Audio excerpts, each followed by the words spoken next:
अस्सलामु अलैकुम वरहमतुल्लाहि वबरकातुह। बिस्मिल्लाहिर्रहमानिर्रहीम। नहमदुहु व नुसल्ली अला रसूलिहिल करीम व अला आलिहि व अस्हाबिहि अजमाइन। अम्मा बाद। मोहतरम भाइयों, बुजुर्गों, दोस्तों, इंडिया से बाहर बैठा हूँ, अपनी होटल के रूम में हूँ और होटल का लोकेशन ऐसा है माशाअल्लाह कि पीछे देखो मेट्रो ट्रेन जा रही है, आपको नज़र आ रही होगी। यहाँ से जो मेट्रो ट्रेन चलती है वो माशाअल्लाह नज़र आती है। ऐसे ही यहाँ का मौसम फ़िलहाल तो बारिश वाला बना हुआ है। फजर की नमाज के बाद से यहाँ पे मुस्तकिल बारिश हो रही थी। अभी थोड़ी बारिश रुकी हुई है। मैं भी अपने औराद व वज़ाइफ पढ़ते बैठा था तो अल्लाह ताला ने जहन में बात डाली कि आप लोगों के साथ कुछ बातचीत की जाए इस मसले को लेकर कि आपका मालदार होना कितना ज़रूरी है, पैसा कमाना कितना ज़रूरी है। पैसा अगर आप कमाते हो तो आप सही से इबादत भी कर सकते हो। अब जैसे मैं यहाँ एक 5 स्टार होटल में बैठा हूँ, एक बेहतरीन लोकेशन के ऊपर। इसका मतलब ये नहीं है कि मैं अल्लाह की याद से गाफिल हो गया, या मैंने अपनी नमाज छोड़ दिया, या मैंने अपने औराद व वज़ाइफ तर्क कर दिए, या मैंने अपनी तस्बीहात पूरी नहीं किया। 5 स्टार होटल में बैठ के आप और आराम से, इत्मीनान से, सुकून से ये सारे काम कर सकते हो बेहतरीन तरीक़े से। लेकिन चूँकि हमारे मुल्कों में इस्लाम का जो डेफिनेशन हम लोगों को बताया जाता है और जिस तरह का इस्लाम हम लोग बयानों में सुनते हैं कि भाई बोले वो सहाबा इकराम पके पकाए बागात छोड़कर अल्लाह के नबी सल्लल्लाहु अलैहि वसल्लम के हुक्म पर तबूक के लिए निकल गए। अब देखो, इसी वाक़ये को अगर इसी हदीस को, इसी वाक़ये को आप थोड़ा सा और अच्छे अंदाज से किताबों में पढ़ोगे तो आपको मिलेगा कि पके पके बागात छोड़ के चले गए, लेकिन उनके पीछे उनकी बीवियां थी उन बागात को संभालने के लिए, उनके ग़ुलाम थे, वो उन बागात को संभाल रहे थे। अब हमारे यहाँ प्रॉब्लम क्या होता है, इस तरह के वाक़यात सुन के एक आदमी अपनी चलती फिरती दुकान बंद करके उसको लगता है कि भाई साहबा ने ये कुर्बानियाँ दी है तो चलो मैं भी मेरी दुकान को ताला लगा देता हूँ। तो ये सही डेफिनेशन नहीं है इस्लाम का। हर मुसलमान के ज़िंदगी का मकसद क्या है? कब्र की फ़िक्र करना, हश्र की फ़िक्र करना।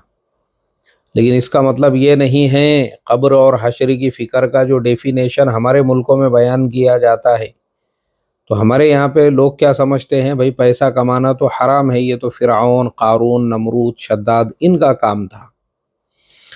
और अल्लाह के नबी सल्लल्लाहु अलैहि वसल्लम के फ़क्र और फ़ाक़े वाले जो बयानात हैं, बोले अम्मा आयशा सिद्दीक़ा रज़ी अल्लाह ताला अन्हा चूल्हा जला रही थी तो उसमें घास उग गया था। क्यों? तो 3 महीने का फ़ाक़ा था। अच्छा, अब इसी को आप जो है थोड़ा अच्छे से तहक़ीक़ करके अगर बयान करो तो उसका मतलब ये है कि भाई अल्लाह के नबी सल्लल्लाहु अलैहि वसल्लम वो कोई गरीब, मुफलिस, फ़कीर, आप सल्लल्लाहु अलैहि वसल्लम मक्कतुल मुकर्रमा के बड़े रईसों में शुमार होते थे। आप गरीब नहीं थे, मुफलिस नहीं थे। अब आप सोचो, आपका ख़ानदानी जो बैकग्राउंड था, आपके चचा हज़रत अब्बास रज़ी अल्लाह ताला अन्हु उसी मक्कतुल मुकर्रमा के सबसे बड़े साहूकार थे। लोग सूद से पैसा ले जाया करते थे उनके पास, सोना चांदी उनके पास रखते थे और पैसा ले जाते थे।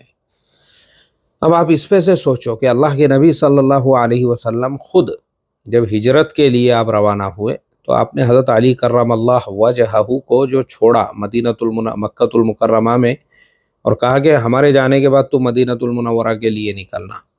क्यों? ताकि लोगों की अमानतें उनको पहुंचा सको।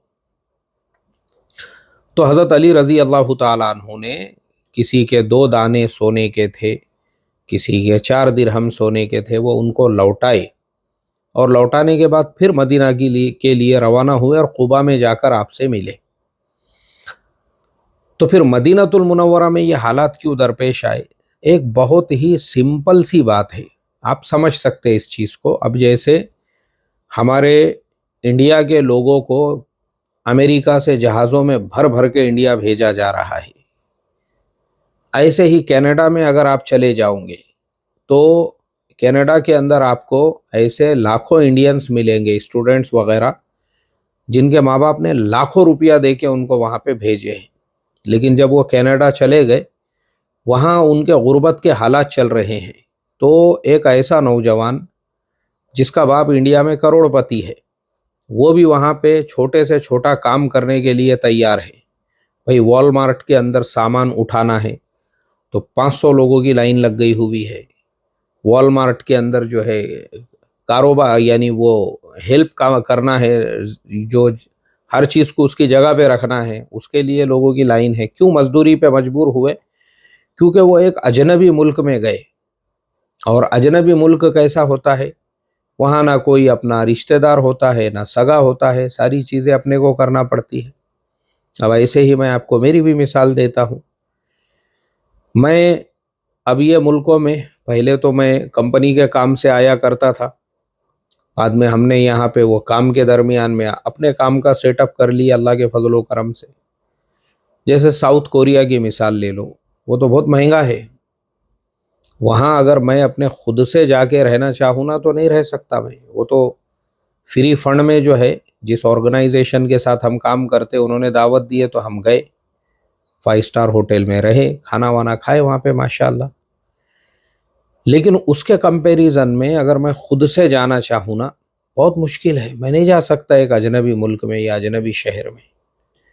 ऐसे ही आप इंडिया में भी मिसाल ले लो, बहुत सारे गाँव के लोग जब वो शहर के लिए जाते हैं तो बेचारे शहर में आने के बाद 10 मरतबा सोचते हैं कि मेरे गांव में 5 रुपये की चाय थी, यहाँ पे 20 रुपये की चाय है, मैं कैसे पीऊँ? मेरे गांव में जो है खाना वगैरह एकदम सस्ता था, यहाँ तो बहुत महंगा है। वो 10 मरतबा सोचते हैं। क्यों सोचते हैं? क्योंकि वो एक अजनबी जगह पे गए हुए हैं।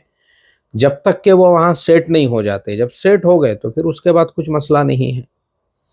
सेम टू सेम आप इसी मिसाल को समझो। अल्लाह के नबी सल्लल्लाहु अलैहि वसल्लम अपनी जगह बहुत बड़े मालदार इंसान थे, मक्के के रईसों में, सरदारों में शुमार होते थे। आपका ख़ानदान जो है बहुत बड़ा ख़ानदान शुमार होता था। लेकिन एक अजनबी शहर में आपने हिजरत की, वहाँ आपका कोई रिश्तेदार नहीं है, अब आपको वहाँ सब चीज़ें नए से शुरू करना पड़ी।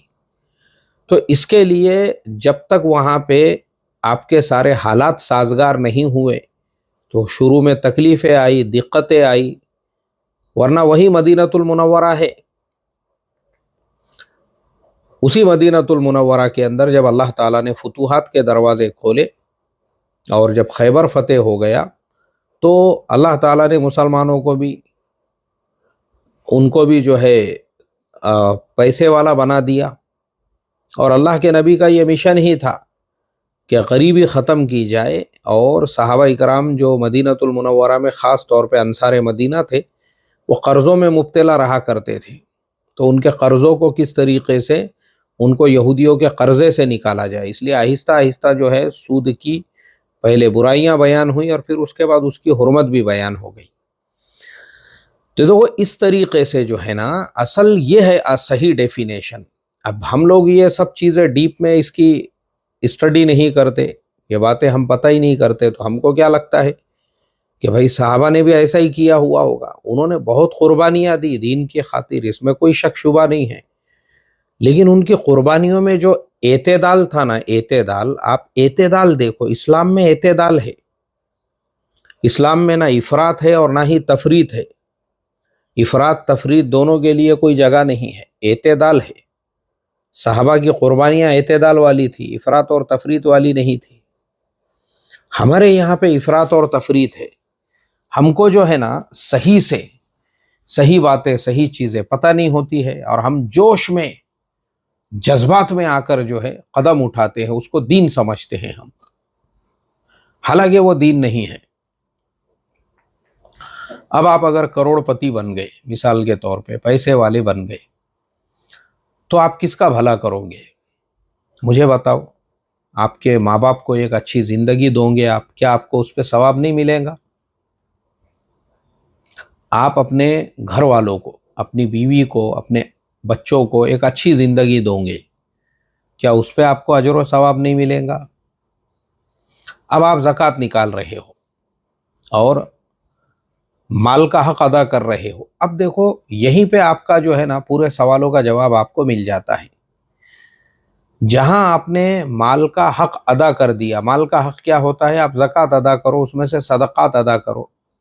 अभी जैसे मैं आपको हमेशा बोलता हूँ, वह हमारी तरतीब 10% वाली है। ज़कात जो है वो तो 2.5% है, लेकिन हम 2.5% से ऊपर और 7.5% का हिसाब निकालते हैं।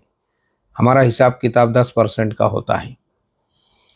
अब मुझे बताओ, आप अल्लाह और उसके रसूल के हुकूक अदा कर रहे हो, तो यही माल आपको जन्नत में ले जाने का ज़रिया बनेगा। क्यों ज़रिया बनेगा, मैं आपको बताता हूँ।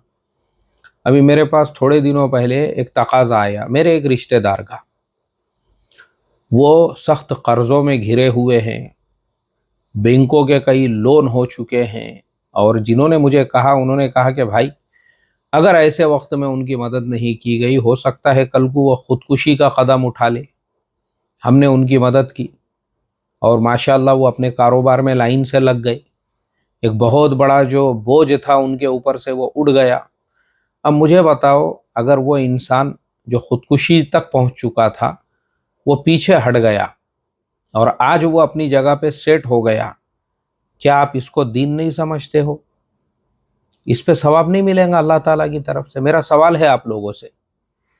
तो असल में होता यह है, गलत डेफिनेशन और गलत तरीके से बातों को बयान करना और पेश करना, इससे उम्मत गुमराह होती है और वो दीन समझती है उन चीज़ों को। दुनिया को छोड़ देने को, दुकान पे बैठने को फिर वो दुनिया समझती है, और फिर वो जो है पैसा कमाने को दुनिया समझती है। ऐसा मत करो, दीन का गलत डेफिनेशन मत पेश करो। अब देखो, ये अरब लोगों की मैं आपको मिसाल देता हूँ। बड़े करोड़ोंपति होते हैं ये लोग। आपने इनके कई जो है तस्वीरें वगैरह देखे होंगे सोशल मीडिया पे कि वो बड़ा थाल है और उसमें पूरा क्या पूरा जो है एक ऊंट का बच्चा रखा हुआ है। अब वो ऊंट का जो बच्चा है, अब हमारे यहाँ तस्वीरें क्या पेश की जाती है, एक तरफ अरबों की वैसी तस्वीर लगाई जाती है और उसके नीचे गरीब भीख मांगने वालों की तस्वीरें लगाई जाती है, और गलत तरीके से लोगों को ये मैसेज दिया जाता है, देखो अरब लोग जो है वो कैसा खाने को ज़ाय करते हैं, बर्बाद करते हैं। हालांकि कितनी गलत बात है ये वो लोग करते हैं जिनको अपने महल्ले के पड़ोस का महल्ला नहीं मालूम है, अपने गाँव के बाजू का गाँव नहीं मालूम है, वो कभी किसी अरब मुल्क में गए नहीं। अब मैं आपको बताता हूँ, मैंने वैसे दस्तरखानों पे अरबों के साथ खाना खाया हूँ। आपको पता है अरबों का जो सिस्टम होता है ना, कि वो एक आदमी नहीं खाता है, वहाँ लोग बदलते रहते हैं खाने वाले, और उसके बाद जो खाना बच जाता है वो खाना ज़ाय नहीं होता। अरबों की दावतों में, जैसे हमारे इंडिया में आप देखना, बहुत सारी दावतों में औरतें कैरी बैग साथ में लेकर जाती है, हालांकि वो बिल्कुल गलत तरीका है, नहीं ले जाना चाहिए। उससे क्या होता है, खाना कम पड़ जाता है और बदनामी बेचारे दावत देने वाले की होती है। तो ये तरीका गलत है। तो अरबों ने क्या किया, उन्होंने कहा भाई तुमको घर से कैरी बैग लाने की ज़रूरत नहीं है। वो जो पैकिंग का सामान होता है, जैसे खाना पैकिंग करने के आजकल जो आते हैं ना, सिल्वर कलर के जो डब्बे रहते हैं बिरयानी वालों के, उनके पास में उस तरह के डब्बे ही ये दावतों के अंदर ऑलरेडी रहते हैं पीछे रखे हुए, और वो बड़े साइज के होते हैं, हमारे इंडिया वाले नहीं। ऐसी बड़ी साइज का जो है वो डब्बा होता है। अब जब ये खाना हो जाता है, क्योंकि मैं रासल खैमा में था, और अल्लाह जज़ाए खैर दे मेरे मेज़बान अब्दुल समी भाई को, अल्लाह उनकी उम्र में बरकत दे। मैं मसरूफ़ रहता हूँ, अक्सर बात नहीं हो पाती है उनसे, लेकिन मैं उनके लिए हमेशा दुआ करता हूँ कि अल्लाह उनकी जान में, माल में, इज़्ज़त आबरू, उम्र में बरकत दे, उनके बच्चों को सेहत दे, आफ़ियत दे, तरक्कियात से नवाजे, कामयाबियों से नवाजे। बेचारों ने बहुत मेरी मेहमान नवाजी की है, और उनके अरबों से बहुत अच्छे ताल्लुकात, क्योंकि वो वहाँ की पार्लियामेंट में जॉब करते हैं। तो वहाँ के जो शेख है और वहाँ के एकदम बड़े बड़े जो क्लास 1 के ऑफिसर्स है, वैसे लोगों के यहाँ पे इफ्तार का इंतज़ाम होता था, हम वहीं जाते थे। तो ये दावतें, पता है, यानी अरबों के अखलाक आप देखो, यानी वाकई में यार मैं तो उनके हाथ चूमना चाहता हूं कि हम इंडिया जैसे मुल्कों के गरीब महलों में रहते हैं और हम खाली बुराइयां बयान करते हैं उनकी। ये दस्तरखान जो लगाते थे ना, वो सिर्फ अपने मुलाजिमीन के लिए। कौन से मुलाजिमीन? मिसाल के तौर पे एक आदमी उनके पास आज से 10 साल पहले, जैसे हमारे अब्दुल समी भाई, हमारे समीउल्लाह भाई, वो 10 साल पहले एक अरब के पास काम करते थे। उन्होंने काम छोड़ दिए, अब वो गवर्नमेंट के ऑफिस में काम करते हैं। लेकिन उसके बावजूद उनका जो शेख है वो क्या करता था, भाई मेरे जितने पुराने मुलाजिमीन हैं आज की तारीख में कितने यहाँ पे है अभी भी, वो सब मेरे साथ खाना खाएंगे या इफ्तार करेंगे। उनके लिए दस्तर, अब उनके लिए क्या पक रहा है, वो बेचारी माँ बहनें अरबों की जो घरों की मस्तूरात है वो अपने हाथों से पका रही है। वो रेस्टोरेंट में ऑर्डर दे के नहीं मंगाते हैं ये खाने, इफ्तार के लिए वो बना रही है। अल्लाहु अकबर। तो वो खाना जब हो जाता है ना, उसके बाद में क्या करते हैं, वो जो पैकेट रहते हैं पीछे के, फौरन मगरिब की नमाज होती है, खाने के बाद फिर वो पूरा भर के ये जितने भी उनके पास काम करने वाले हैं, चाहे वो ड्राइवर हो, माली हो, जितने भी, वो सब लोग जो है ना भर भर के अपने पास में अपने घरों को लेकर जाते हैं। अब वही खाना उनके घर की औरतें भी खा रही है। उनके औरतों का भी टेंशन दूर हो गया पकाने का। भाई घरों के अंदर औरतें जो है मस्तूरात, वो अपना माशाअल्लाह नमाज पढ़े, तिलावत करे, काम करे, वो अपना तुमको पकाने का, कांदे बटाटे कतरते बैठो, तेल गरम करो, स्टोव चालू करो, ये करो वो करो, वो तुमको मसले ही नहीं रखे उन्होंने। अब देखो घर के मर्द भी उनके दस्तरखान पे इफ्तार कर रहे हैं और घर की मस्तूरात के लिए भी खाना जा रहा है। क्यों उनको सवाब नहीं मिलेगा भाई?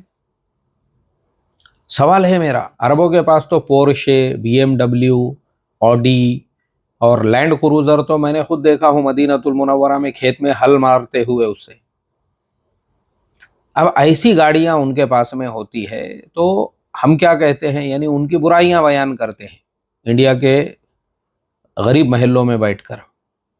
जबकि हकीकत अगर आप देखोगे, वही अरब, उन्होंने हजारों मस्जिदें हमारे गरीब मुल्कों में तामीर की। आपके गांव में भी 1-2 मस्जिदें होंगी अरबों की बनाई हुई, हजारों मस्जिदें, लाखों मस्जिदें पूरी दुनिया के अंदर। मुअम्मर कज़्ज़ाफ़ी, अल्लाह ताला उनकी मग़फ़िरत फरमाए, उनके दर्जात को बुलंद फरमाए। पता है अमेरिका ने उनको क्यों ख़त्म किया? क्योंकि वह सबसे ज़्यादा इस्लाम की खिदमत कर रहे थे। पूरे अफ्रीका के एक एक मुल्क में उन्होंने मस्जिदें बनाई हुई है, हर हर गाँव में अपने खर्चे से। तो हमको सिर्फ अरबों का एक पहलू नज़र आता है, दूसरा पहलू नहीं मालूम हमको कि भाई यही अरब जो है ना, पूरी दुनिया में जहाँ मुसलमान गरीब है अपने खर्चे से मस्जिद नहीं बना सकते, उन्होंने आपको मस्जिदें बनाकर दे दी है तुम्हारे मुल्कों में। तो ये एक पहलू होता है। अब आप भी करोड़पति बने, मालदार बने, आपने अपने रिश्तेदारों का हक अदा किए। अब मुझे भी हमारे ब्रॉडकास्ट में जो मैसेज आते हैं, मैंने इससे पहले भी बताया कि वो सब हमारा सिस्टम जो है कस्टमर केयर वाले देखते हैं। वो फ़ौरन वैसे नंबरों को ब्लॉक कर देते हैं जिसके अंदर कोई मैसेज करे कि भाई हमारी मदद करो, हमको पैसे भेजो, हमारे को ये करो। भाई हम क्यों भेजेंगे तुमको पैसे? हमारे ऊपर जिम्मेदारी किसकी है? हमारे रिश्तेदारों की है। हमारे अपने जो रिश्तेदार है ना भाई, उनका हक है हमारे ऊपर। तो हम अपनी कमाई में से, तो ऐसे ही हर रिश्तेदारों में, देखो तुम करोड़पति बनो ना, तुमको किसने मना किया है? धंधे करो, कारोबार करो। 1000 बार मैं ये बात बोल चुका हूं। मैं 1200 रुपये महीने से मस्जिद में इमामत करके, मस्जिदों के सामने जो है रुमाल बिछा के मैं टोपियां, किताबें, इतर वगैरह बेचा करता था। मेरी टपरी अभी भी जिंदाबाद है गांव के अंदर, लेकिन अभी फिलहाल गोश्त की दुकान है उसमें। तो मेरी टपरी, मेरी दुकान के अंदर मैं जो है ये सब चीजें बेचता था। भाई मैंने अपनी सोच बदला कि मुझे करोड़पति बनना है, भीख मांगने का नहीं है। मैं चंदा करने नहीं निकलूंगा रमजान में, मैं धंधा करूंगा रमजान के अंदर। तो मेरा रमजान का मेन धंधा रहता था, पूरा साल भर का पैसा खर्चा निकाल देता था मैं रमजान में। तो मैंने अपनी सोच बदला। आज मैं एक मुल्क में 5 स्टार होटल में बैठा हुआ हूँ, आराम से, इत्मीनान से, अपने काम के सिलसिले में। आप सोचो ना, मैं आपके सामने का फर्द हूं, तो भाई कमाओ ना तुमको मना किसने किया? मेहनत करो। मैं आपको क्या बोलूं, गारंटीड ये बात बोलता हूं, मुझे अगर आज भी जरूरत पड़ी ना, मुझे गाड़ा लगाने में कोई शर्म नहीं है। गाड़े पे धंधा करूंगा मैं। अगर आज भी मुझे कोई कारोबार शुरू करना है, रोड पे अगर मेरे को जो है चटाई बिछा के वो कारोबार करने की ज़रूरत पड़ी, रत्ती बराबर मेरे अंदर जो है हलाल रोज़ी कमाने में किस चीज़ की शर्म, भीख मांगने में शर्म नहीं आ रही तुमको, मैसेज करने में, चंदा मांगने के लिए शर्म नहीं आ रही, और कारोबार करने में शर्म आ रही है। और इंडिया में तो लोगों की जो नफ्सियात है ना, ईगो और एटीट्यूड वाली, वो तो ऐसी अजीब व गरीब है। बहुत सारे लोगों की अगर अपन ने मदद भी की है तो वो क्या बोलते मालूम है क्या? किसी को बोलना नहीं, बोले हाँ क्या आपने हमारी मदद करे। क्यों नहीं बोलना भाई? तेरे को भीख मांगने को शर्म नहीं आ रही, मदद लेने को शर्म नहीं आ रही, फिर तेरे को लोगों का हिजाब है। किन लोगों का? जाओ ना उनसे मदद मांगो ना, फिर वही लोगों को बोलो हमारी मदद करो बोल के। अरे किसका हिजाब रख रहे तुम? उन लोगों का जो गुर्बत में तुम्हारे साथ में नहीं है, जो तुम्हारा साथ देने को तैयार नहीं है, उनका हिजाब है तुमको, यानी उनकी शर्म है, उनकी हया है तुमको। और पैसा कमाने में हया और शर्म आ रही है तुमको, यानी भीख मांगने में हरा हया और शर्म नहीं आ रही है तुमको। कैसी मेंटालिटी और कैसी नफ्सियात है यार लोगों की। इसके लिए मैं कहता हूं कि मेहनत करो, मेहनत, अपने आप को ऊपर का हाथ बनाओ। जैसे अल्लाह के नबी सल्लल्लाहु अलैहि वसल्लम ने फरमाया, यदुल उलिया खैरुम मिन यदिस सुफला। भिखारी बनना है आपके ऊपर डिपेंड करता है। मैंने यही सोचा था, मेरे को भिखारी नहीं बनना है। मस्जिद में इमामत के ज़माने में किसी ने कहा, बोले फुलाने सेठ साहब इमामों के बच्चों की फ़ीस भरते हैं। मैं बोला सेठ साहब के बच्चों की हम भर देंगे फ़ीस, हमको भीख मांगने की ज़रूरत नहीं। कल को मेरे बच्चों ने ये नहीं बोलना कि हमारे बाप ने जो है दूसरों के पैसे पे हमको पढ़ाया। आज मैं सीना ठोक के मेरे बच्चों को बोल सकता हूँ, भाई तुम दोनों की ग्रेजुएशन तक की पढ़ाई मेरे खून पसीने की कमाई से मैंने किया हूँ, इसलिए मेरी खिदमत करो। मुझे आप बताओ, देखो सिंपल सी चीज़ है, ये सारी चीज़ें जो है ना आदमी की सोच से ताल्लुक़ रखती है। बस भिखारी बनना है या देने वाला बनना है, या आपको जो है ऊपर का हाथ बनना है। ऊपर का हाथ अगर आपको बनना है ना, इसके लिए फिर आपको मेहनत करना पड़ेगी। और ये सब चीज़ें निकालो दिमाग में से। ये जितने लोग तुमको बयान करते हैं ना, मैं अगर आपको बताऊं, अब जो लोग ये बोलते हैं असबाब कुछ नहीं होगा असबाब से, असबाब की मुखालिफत में 2 घंटे बयान चल रहा है। अल्लाह, आदमी को ये लगता है कि भाई बस सब कुछ, अब मैं तो जो है असबाब पूरे छोड़ छाड़ देता हूं। और जो ऐसा बयान करने वाले हैं, उनके खुद की 200 करोड़ रुपये के इन्वेस्टमेंट है, उनके अपने खुद के फैक्ट्रियां चल रही है, उनके खुद के अपने कारोबार चल रहे हैं। जो पीर साहब की खानकाह में आप जाते हैं, उनके पुणे के अंदर जो है 12-15 दुकानें हैं, बंबई के अंदर उन्होंने पूरी बिल्डिंग खरीदी हुई है, उसका किराया जाता है उनको। जो अकाबिर साहब जो तुमको 24 घंटे कब्र की बात करके जो तुमको वजीफे बताने वाले हैं, ये वजीफा रोजी के बरकत के लिए कर लो, वो वजीफा उनकी खुद की मदीना में दुकानें हैं, उनके बड़े बड़े ढाबे चल रहे हैं हाईवे रोड के ऊपर। मतलब अपने खुद के लिए एक अलग सोच, और आवाम को बताने, अरे भाई आवाम को सीधे ढंग से बताओ ना तुम कि भाई वजीफा भी पढ़ो, लेकिन उसके साथ में देखो ये धंधा कारोबार भी करो, कुछ मेहनत भी करो। भाई असबाब की मुखालिफत, अरे अल्लाह से यकीन तो हर ईमान वाले का होता है, लेकिन उसको सही ढंग से बताओ ना आप कि देखो असबाब, ये पूरे दुनिया में कोई नबी ऐसे नहीं आए जिन्होंने असबाब को इख्तियार नहीं किया। असबाब से होने का यकीन नहीं रखना है, असबाब को इख्तियार करना है। असबाब दुकान है, कारोबार है, ये सारी चीजें हैं, ये अल्लाह ने बनाया ही इसलिए है। तुम इसका इनकार करते हो मतलब तुम अल्लाह का इनकार कर रहे हो, क्योंकि अल्लाह ताला की यह सुन्नत है कि तुम उसकी तमाम जो तख्लीक़ात है उनका इस्तेमाल करो, लेकिन यकीन और भरोसा अल्लाह की ज़ात पे, अल्लाह की ज़ात पे। 2 रकात नमाज पढ़ो, फिर अपना काम शुरू करो। दुकान के काउंटर पे बैठे हैं, ईमानदारी से तिजारत करो, वही दुकान का काउंटर आपको जन्नत में ले जाने का जरिया बनेगा। सोच बदलो, सोच। समझ में आया? ये जितने लोग हैं ना, मैं क्या बोलूँ अभी आपको, जितने भी अब लोगों को लगता है भाई किसी के बयान की मजलिस में हम बैठ गए, उन्होंने बहुत ईमान की यकीन की बात की हुई है। अब मैं आपको ऐसे भी ईमान और यकीन की बात करने वाले बता सकता हूँ, सूबे के स्टेज के ऊपर वो ईमान और यकीन की बात करने वाले, उनको 10,000 रुपये की, 5,000 रुपये की ज़रूरत पड़ रही है, या उनके ऊपर कुछ हालात आ रहे हैं, कोई उनका साथ देने को तैयार नहीं है, कोई उनके साथ में खड़ा हुआ नहीं है, कोई उनकी मदद करने को तैयार नहीं है। ये हकीकत है दुनिया की। तो तुम जब भाई ईमान यकीन, इसका मतलब ही ये है सुबह से लेके रात को सोने तक, माँ के पेट से लेके कब्र में, हर अमल अपना भाई अल्लाह को याद रखो, तुम बस इतना याद रखो और अल्लाह के नबी के तरीके पे हर काम करो। तुमको उल्टे सीधे धंधे करने की भी ज़रूरत नहीं है करोड़पति बनने के लिए। आजकल बहुत सारे ऐसे रील्स चलते हैं, उल्टे सीधे धंधों के बारे में लोगों को सिखाया जाता है कि बोले अगर तुम मेहनत से सिर्फ तुम जो है रोटी कमा सकते हो, पैसा कमाने के लिए ये करना पड़ेगा, वो सब फालतू बातें, गलत बातें हैं। ये सही तरीके से अपना काम करते रहो, अपने रास्ते पे चलते रहो, अल्लाह तबारक व ताला खुद रहमतों के बरकतों के तुम्हारे लिए दरवाजे खोल देगा। और जोशीले और जज्बाती इस्लाम पे अमल मत करो। ये घड़ा हुआ इस्लाम है। हमारे इंडिया, पाकिस्तान, बांग्लादेश जैसे मुल्कों में नौजवानों को जोश में लाने का, उनको भड़काने का, उनको वरगलाने का, इस इस्लाम का दूर दूर तक भी जो है कुरान और हदीस से कोई ताल्लुक़ नहीं है। जज्बात में आके अपनी दुकान छोड़ के चले गए और यहाँ पे बच्चे और बीवी फाकों से बिल बिला रहे हैं। गलत बात है, ये गलत तसव्वुर है इस्लाम का, गलत डेफिनेशन है ये।